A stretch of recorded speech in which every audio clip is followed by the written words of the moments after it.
If you're dating a highly sensitive person, you may not really know it. You might just think they're very compassionate, very empathetic. But highly sensitive people really are different when they're in love and when they're dating. Because of their sensitivity, because of their perception, it makes them more willing to be empathic for you. They can't do anything else but be empathic for you. So in one sense, if you're dating one, you're very fortunate because they're always going to treat you with the highest sensitivity. But it's also important that you understand they are hurt easily. When you say, oh, cut it out, you're being too sensitive, you are really wounding them. So maybe you're dating someone and you think, God, are they depressed or what is it? Or is it me that I just have never met a person like this?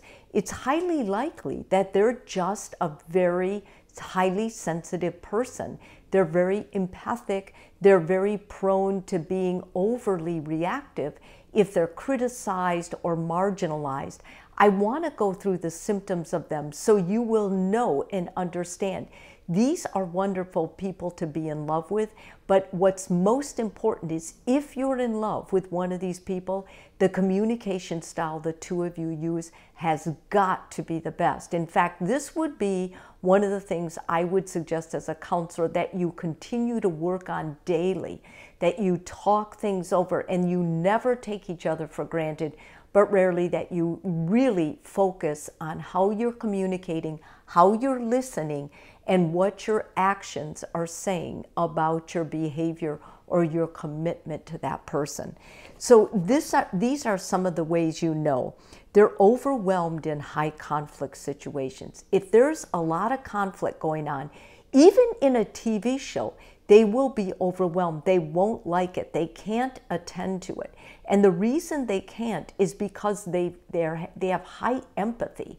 So they're feeling for each of those people. They're able to look at a TV show or a situation. If they're in let's say you're in a grocery store and two people start arguing, they're going to be empathetic for both people, and it's overwhelming. Usually most of us judge right away, well, this person's being really mean and this person's a victim, and we will take sides. Usually for highly sensitive people, they will not do that. They will take the sides of empathy for both people. Secondly, they have a deep empathy, not only for themselves, but for you and anyone else. This means that they're very likely, they're going to hold. They're not going to wait to make judgments. They have a hard time making up their mind.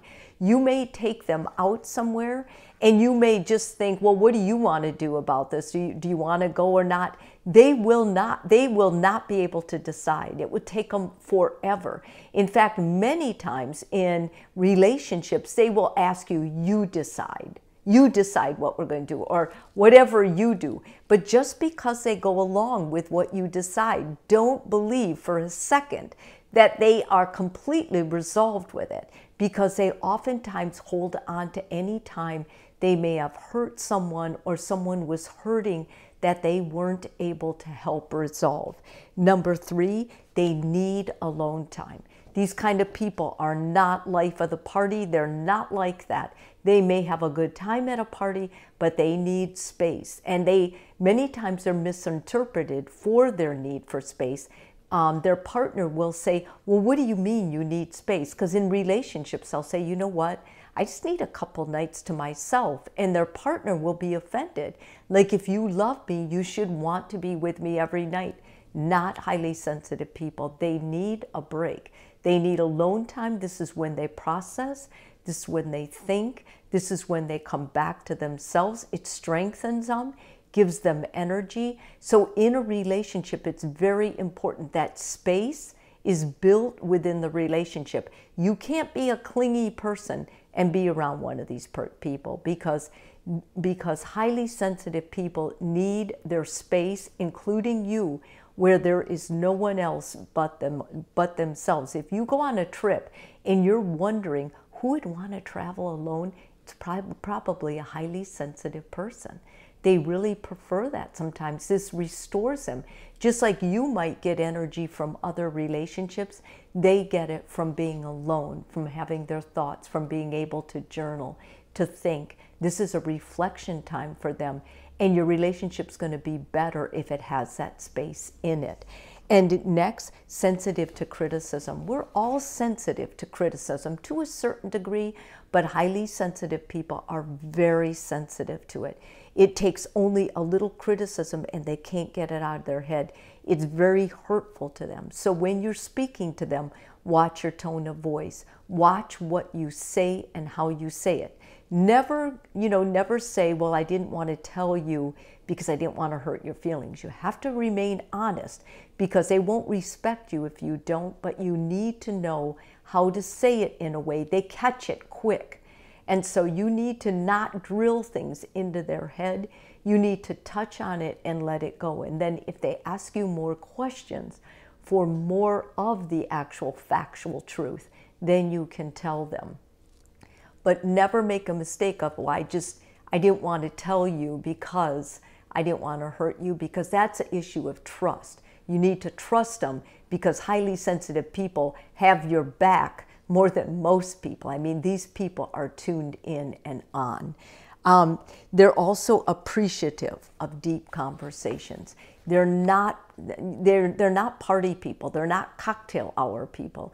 They're people who like one or two people, but they go deep in the conversation.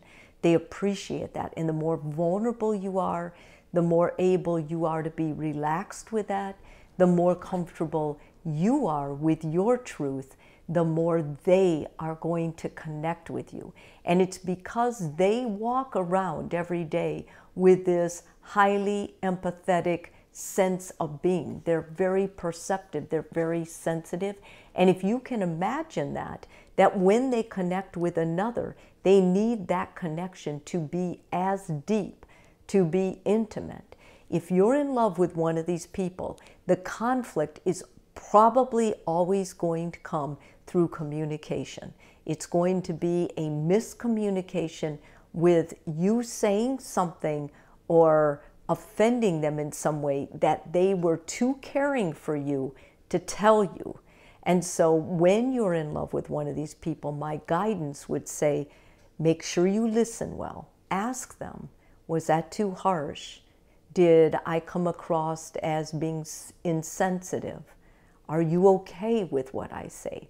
And then don't force an answer. Give them space. Maybe when they're really being honest with you and open, many times they like another form of communication, such as writing or maybe talking, a recording. Give them opportunities, because being in love with one of these people is a wonderful thing, because they will always have your back. They care about you.